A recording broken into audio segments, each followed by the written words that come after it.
ಎಲ್ರಿಗೂ ನಮಸ್ಕಾರ. ಇವತ್ತು ನಾನು ಹೇಳಿಕೊಟ್ಟು ಹಬ್ಬಕ್ಕೆ ಹೋಗ್ತಿದ್ದೆ. ಈ ಹಬ್ಬ 3 ದಿನ ಇರುತ್ತೆ. ಫೆಬ್ರವರಿ 7, 8 ಮತ್ತು 9. 7 ನಿನ್ನೆ ನಂಗೆ ಹಾಪ್ ಕಾಯಿಲ್ಲ. ನಿನ್ನೆ ಹಾಪ್ ಕಾಯಿಲ್ಲ, ಅದಕ್ಕೆ ನಾನು ಇವತ್ತು ಹೋಗ್ತಿದ್ದೆ.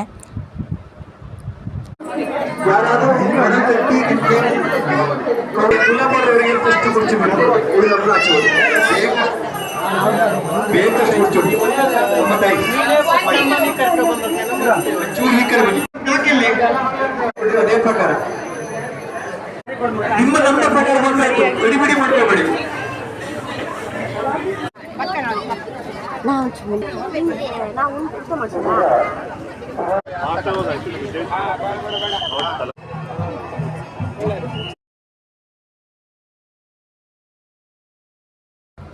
ಪೊಟ್ಯಾಟೊ ಟ್ವಿಸ್ಟರ್ ತಗೊಂಡು ಮನೆಗೆ ಹೋಗ್ತಾ ಇದ್ದೆ. ಹಬ್ಬ ಫುಲ್ ಎಂಜಾಯ್ ಮಾಡಿದೆ ಮತ್ತು ಊಟ ಆದಮೇಲೆ ಎಂತೆಲ್ಲ ತಿಂದೆ. ಜನ ರಶ್ ಮತ್ತು ಮುಂದೆ ಗಾಡಿ ನಿಲ್ಸಿರು. ನಂಗೆ ವೀಡಿಯೋ ಕಿಟಕಿಯಿಂದ ಮಾಡ್ತಿದ್ದು, ನಾ ಮಾಡೋ ಕತೆ ಇಲ್ಲ. ಇಲ್ಲಿ ಕಾಣ್ ಹಾಪಿಗೆ ಚಳಿ ಇಲ್ಲ. ಮಧ್ಯಾಹ್ನ ನಾನು ಆಚೆ ಬದಿ ಹೋದೆ, ಈಗ ಈಚೆ ಬದಿ.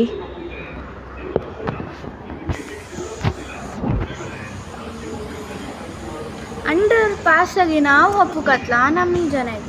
ಇದು ಇನ್ನೂ ಅಷ್ಟೇ ಅಲ್ಲ, ಮತ್ತು ಬಪ್ಪರಿದ್ರು.